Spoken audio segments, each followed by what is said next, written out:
அனைவருக்கும் வணக்கம். நான் முகமது ஃபிர்தோஸ். இன்னைக்கு நான் பேச போறது எந்த கதை பத்தினா, இந்த ஓந்தான் சாரு தான். இதை எல்லாருமே ஒரு நகைச்சுவை கதையா பாக்குறாங்க. ஆனா எனக்கு இதுல ஒரு வழி இருக்குன்னு தெரியுது. அது வந்து எல்லாருமே புரிஞ்சுக்க முடியல. ஏன்னா எழுத்தாளரே வந்து இத தெரியப்படுத்தலையா? இல்ல நான் உணர்ந்த விஷயம் என்னன்னு பாத்தீங்கன்னா, அந்த பிரமுன்னு ஒரு அம்மா இருக்காங்க தெரியுமா?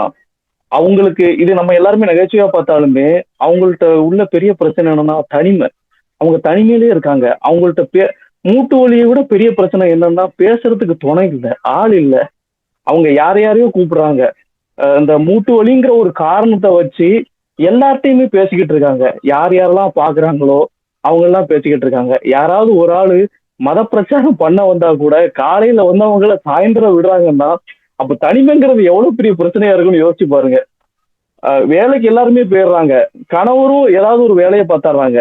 அந்த அம்மா வீட்டுல அமைதியா தனியா இருக்காங்க. ஏதாவது வேலை செஞ்சா கூட அந்த தனிமையை போக்கிட முடியும். ஆனா அந்த வேலையே இல்லாம இருக்கும்போது அந்த வழின்னு ஒரு காரணத்தை வச்சு மட்டும்தான் அவங்களால யாருக்கிட்டையாவது உரையாட முடியறதா இருக்கு. இப்படிதான் இந்த கதையை நான் பாக்குறேன். அவங்கள்ட்ட உள்ள வழியை தான் அவங்க கடத்திக்கிட்டு இருக்காங்க. அதனாலதான் கீரைக்காரன் வந்தா கூட அவங்க நினைச்சிருந்தா கீரையை வாங்கிடலாம். ஏன் அந்த கீரை வேண்டாம், இந்த கீரை வேண்டாம், இன்னொரு நாளைக்கு வாங்குறோம்னா எதுக்கு இப்படி பேச்சு கொடுத்துட்டு இருக்காங்கன்னா, அவங்களுக்கு அந்த தனிமையை போகணும், இந்த நேரத்தை கடத்தணும். அதுதான் ஒரு பெரிய பிரச்சனையா இருக்கு. அப்படிதான் என்ன இந்த கதையை நான் உணர்ந்தேன். அது எனக்கு ரொம்ப பிடிச்சிருந்துச்சு. அந்த அவங்களோட மெ மெயின் கோர் என்னங்கிறதை என்னால பார்க்க முடிஞ்சுச்சு அந்த அம்மாவோட பிரமோட. ஏன்னா யார் ஊர்ல இருந்து போனாலும், நீ அந்த ஊருக்கு போறியா, அங்க போய் தைலம் வாங்கிட்டு வா, நீ இங்க போறியா, இதை போய் பறிச்சுட்டு வா, நீ குற்றாலம் போறியா, அங்க போயிட்டு அதை எடுத்துட்டு வா, இப்படின்னு ஒவ்வொரு ஆளா கான்டாக்ட் பண்றது. ஏன் அந்த ஊர் சின்ன பசங்க அந்த பெருச்சாலிங்கிற பேரு ஒவ்வொரு பட்ட பேர் வச்சிருக்க பசங்களையும் பிடிச்சி அவங்க ஏதாவது ஒண்ணு கேக்குறாங்கன்னா அவங்களுக்கு அந்த தனிமை போகிறது தான் பிரச்சனையா இருக்கு. ஏன்னா நேரங்கிறது வந்து யாரு கூடயாவது நம்ம பகிரும் போது மட்டும்தான் அதுக்கான மதிப்பே இருக்கும். இப்போ எனக்கு என்னோட குடும்பத்தோட நான் பகிர்ந்தனா, என்னோட நண்பர்களோட பகிர்ந்தனா, இப்போ உங்களோட பகிர்ந்தனா அதுக்கு எனக்கு மதிப்பு. நான் சும்மாவே ஒரு ஒரு ஒரு இடத்துல ஒரு மூலையில அடைஞ்சிருந்தேன்னா என்னால ஒண்ணுமே பண்ண முடியாது. அது ரொம்ப ஒரு வலியை கொடுத்துக்கிட்டே இருக்கும். அது ஒரு சிறைச்சாலையை விட ரொம்ப மோசமானது. சிறைச்சாலையில தான் நேரங்கிறது ஒரு அதிகமா இருக்கும். ஒரு மனுஷனால என்னன்னாலும் சிந்திக்க முடியும். அவன் சிந்திச்சு நல்ல வழியா வந்தவங்களும் இருக்காங்க, மோசமான வழியில போனவங்களும் இருக்காங்க. அந்த மாதிரி ஒரு சிறைச்சாலை உணர்வு தான் வந்து இந்த பிரமுங்கிற அம்மாவுக்கு வந்து அது கொடுத்துக்கிட்டே இருக்கு.